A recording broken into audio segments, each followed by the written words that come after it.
Jai Hind everyone. Let us do exercise of chapter 2. Question number 1. Which delta is also called the green delta? Why? Answer.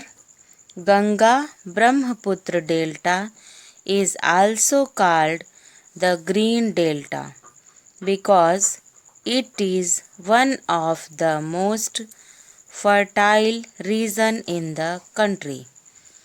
Question number 2. Explain how the largest delta of the world is formed. Answer is when the rivers Ganga and Brahmaputra reach the ocean, they form the largest delta of the world called Sundarban Delta. Question number 3. Why the northern plains are ideal for growing crops? Name the crops growing this region. Answer. Northern plains are ideal for growing crops because the soil is very fertile in this region. It is formed by the silt deposited due to the rivers flowing from the Himalayas. Crops that are growing in this region are rice, wheat, and millets. Question number 4.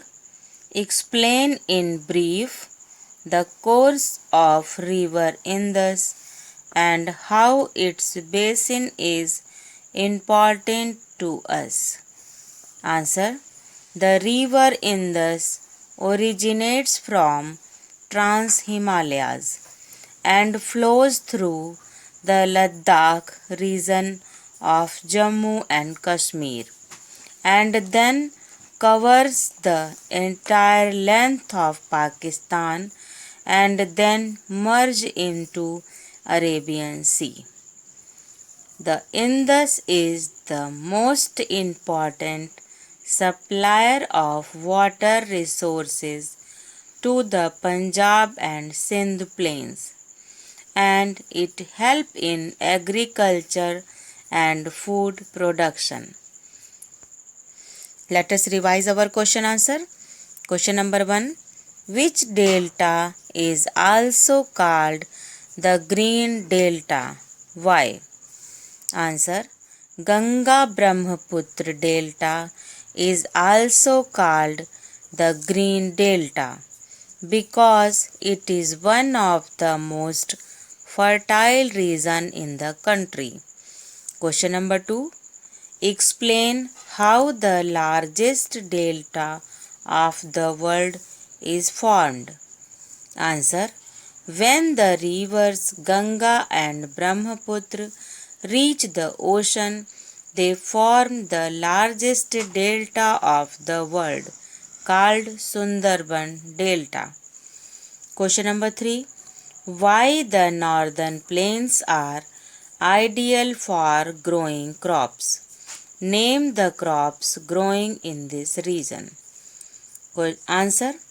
Northern plains are ideal for growing crops because the soil is very fertile. It is formed by the silts deposited due to the rivers flowing from the Himalayas. Crops that are growing in this region are rice, wheat, and millets. Question number 4. Explain in brief the course of river Indus and how its basin is important to us. Answer. The river Indus originates from Trans-Himalayas and flows through the Ladakh region of Jammu and Kashmir and then covers the entire length of Pakistan and then merge into Arabian Sea. The Indus is the most important supplier of water resources to the Punjab and Sindh plains and help in agriculture and food production. That's all for today. Thank you. Have a nice day.